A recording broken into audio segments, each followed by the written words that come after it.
Ma belle-mère a essayé de détruire mon mariage, mais elle ne savait pas à qui elle s'attaquait. Cette femme qui souriait en face, tout en plantant un couteau dans mon dos, allait enfin goûter à sa propre médecine. J'ai tourné la clé dans le contact et quitté le parking de l'hôpital sans regarder en arrière.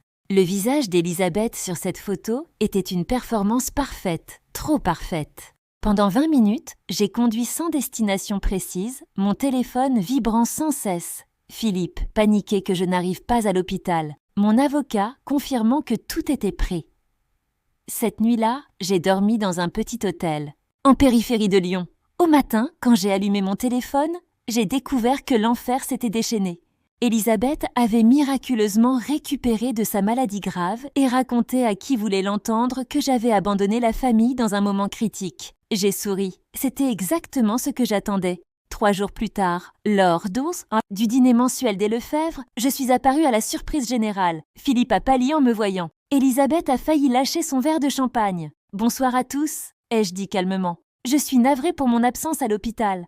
J'étais occupée à préparer quelque chose d'important. » J'ai ouvert mon ordinateur portable et lancé l'enregistrement. La voix d'Elisabeth résonnait clairement. Philippe doit sécuriser sa position de bénéficiaire principal avant que des enfants ne compliquent l'héritage.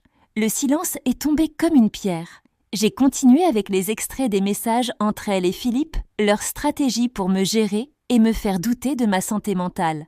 Puis, j'ai montré les relevés bancaires prouvant que Philippe avait détourné notre argent commun. Elisabeth s'est levée, furieuse. « Comment oses-tu nous humilier ainsi ? Philippe, fais quelque chose !»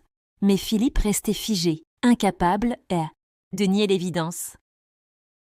Ce que personne ne savait, c'est que j'avais passé ces 3 jours avec Marcel, mon supposé ennemi au travail. En réalité, il avait découvert le complot des Lefebvre par hasard et m'avait contacté en secret. Ensemble, nous avions compilé toutes les preuves. J'ai déjà envoyé ces documents à mon avocat et à la police, ai-je annoncé. Les manipulations financières sont un délit, Elisabeth. Contrairement à mes attentes, ce n'est pas Elisabeth qui a craqué en premier, mais le père de Philippe.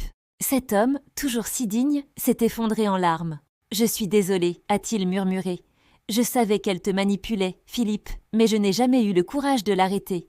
C'est alors que j'ai compris. Ce n'était pas seulement Elisabeth. C'était un modèle qu'elle avait imposé depuis des décennies. Philippe n'était pas seulement mon manipulateur, il était aussi sa première victime. Dans les semaines qui ont suivi, la vérité a éclaté comme un barrage cédant sous la pression. Elisabeth avait systématiquement isolé chaque membre de la famille, les dressant les uns contre les autres.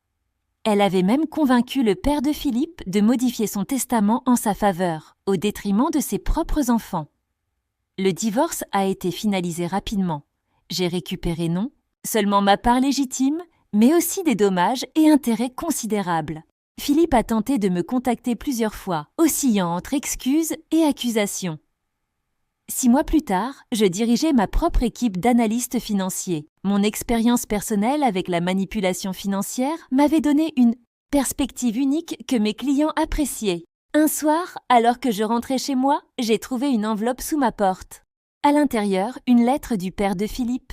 « Ma chère, Elisabeth est morte hier, cancer du pancréas, diagnostiqué il y a 3 mois. Dans ces derniers moments, elle a demandé à te voir. Elle prétend avoir des informations que tu dois absolument connaître, quelque chose concernant ta propre famille. » Je me suis assise, la lettre tremblant dans mes mains. Elisabeth avait-elle vraiment des secrets sur ma famille ? Ou était-ce sa dernière tentative de manipulation ? Et si c'était vrai, pouvais-je risquer de l'ignorer ? Le téléphone a sonné, un numéro inconnu. En décrochant, j'ai entendu une voix familière. Charlotte, l'ex de Philippe. « Je sais que tu n'as aucune raison de me faire confiance », a-t-elle dit. « Mais il faut qu'on parle, ce n'est pas fini. »